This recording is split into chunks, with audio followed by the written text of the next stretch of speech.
Are you having issues when you print on your 3D printer? Something like this, this problem. So I'm going to show you what you can do in order to avoid that and have perfect objects. So now I'll show you in my printer. So I was having this issue with the printer. I used to have the P1P, is the one that doesn't come with the panels on the side, on the top, or anything like that.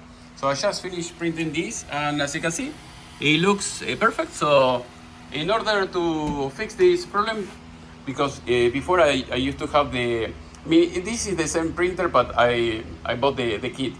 Before having the kit and installing the kit, I have the frame, and the problem with the frame by itself is that all the heat is going away and it doesn't stay inside of the chamber.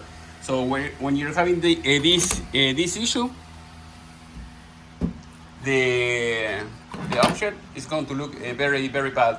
So in this case, as you can see, I don't have any issue anymore. I don't even have to use glue anymore. That is a miracle. I used to use a lot of glue because it was popping up from the plate, and I was having all type of issues. But after doing that, all the problem was solved. So I saw a few people, instead of buying the kit because maybe it's too much or too expensive, there is some kind of casing, like a cover that you can put around your printer, and that's it. So maybe you can use cardboard or something like that. But just keeping the heat inside, you're going to have perfect printing, and that's it. So hopefully this video was useful. If you have any question, please let me know, section below. And if you want to keep learning, go to the playlist. I have all my videos organized by topics. Thank you. See you next time.